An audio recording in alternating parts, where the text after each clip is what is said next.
Riddle me this. If MAGA extremists are so dangerous, why have the Democratic Party spent $53 million funding their candidates? Hello there, you 5.9 million awakening wonders. Thank you for joining me on this voyage towards truth. Hare Krishna.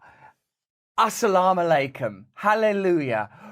Secular greetings to you all. I love you, I welcome you. Isn't it hard to be alive in this crazy world? Isn't it difficult to deal with your personal pain and social complexity at this time of crumbling illusions? Whether it's in my country, the United Kingdom, where we're confronted with the nature of power in a monarchical system, or your country, the United States of America, where you are confronted with the ghoulish and ridiculous spectacle of Joe Biden conducting an oddly fascist Star Wars rally backlit in red with stormtroopers. This is new. Fist-pumping Joe Biden, by the way, a man who could shake himself into, well, not an early grave. It's already a bit late, let's face it, but to shake himself into a grave. We beat Farmer this year! Whilst condemning Make America Great Again candidates and mentality, while the Democrat Party continues to fund MAGA candidates. What does that mean? What does that mean about the integrity of the Democrat Party, the integrity of American politics more broadly? And does it give you any hope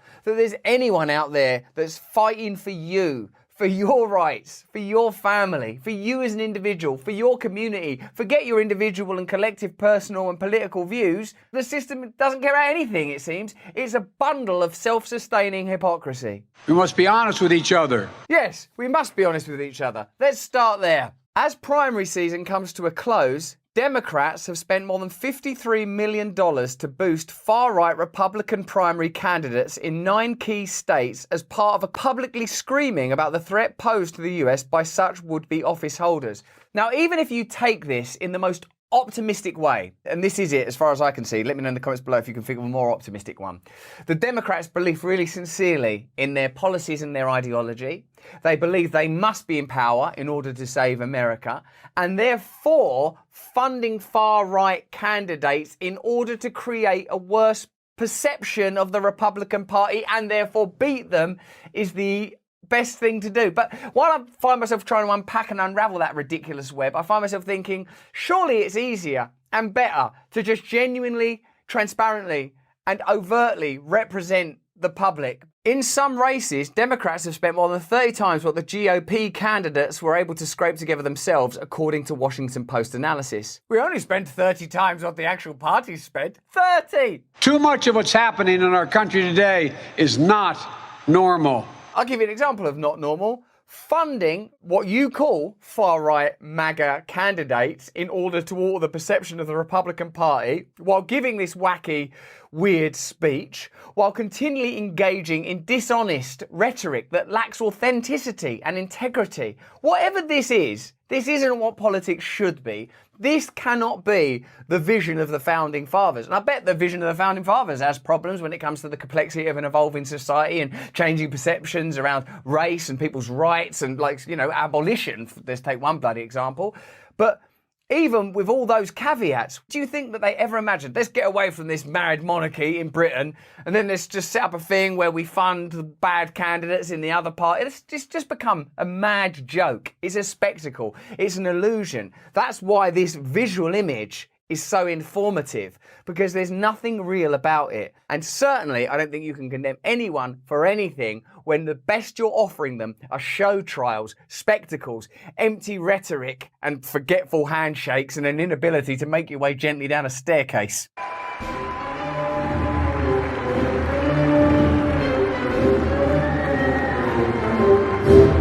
Donald Trump and the MAGA Republicans represent an extremism that threatens the very foundations of our republic. I think we're in such an extremist state, and what I mean by extremist is there's nobody in the entire political sphere that's speaking for ordinary people in a way that can be implemented. I know there are voices within probably both parties, populist voices on the right and progressive voices on the left. But in terms of these are the policies that are going to make your life as a person that was affected by the 2008 crash easier. We can see what's continuing to happen. The state is getting more and more ability to regulate. Corporations are getting wealthier and wealthier. There's been a wealth transfer during the time of the pandemic. No one's meaningfully regulating big pharma. It was revealed that the price caps Biden's introducing will not affect the pharmaceutical industry. Everything is about appearance and spectacle. Nothing is about integrity, authenticity, meaningful change, empowerment of ordinary people. But there's no question that the Republican Party today is dominated, driven, and intimidated by Donald Trump and the MAGA Republicans. Donald Trump and the MAGA Republicans, everybody. Down, down, down, like it's NSYNC or something.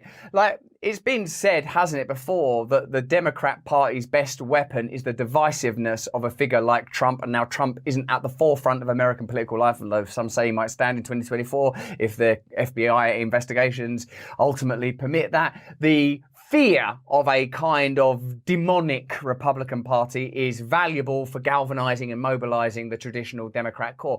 So instead of what you could do, and what I imagine would be a sensible thing to do, creating a political movement that says, look, if you're a blue-collar American, no matter what race you're from, we're going to make America better for you by taxing corporations a lot more, creating fairer systems in a variety of ways, looking for ways to implement the principles that this country was founded upon, which is individual and community freedom and acceptance of diversity, whether that diversity means a very traditional background or a very progressive outlook. We're going to find ways of accommodating that. We're certainly not going to just operate at the behest of big corporations the world over and use the mainstream media as a funnel for those views and prevent you having it. There are things you can do, but what they are doing is funding extreme, inverted commas extreme, candidates within the Republican Party so that they've got patsy opponents that they can straw man knock over on the way to technical victories. No ideology there. There isn't meant to be, we're here to serve the people of America. What's the best thing we can do for the American people? Where the fuck is that dream gone? Facing an unfavourable midterm environment, Democratic campaign organisations have propped up fringe candidates in California, Colorado, Illinois, Maryland, Michigan,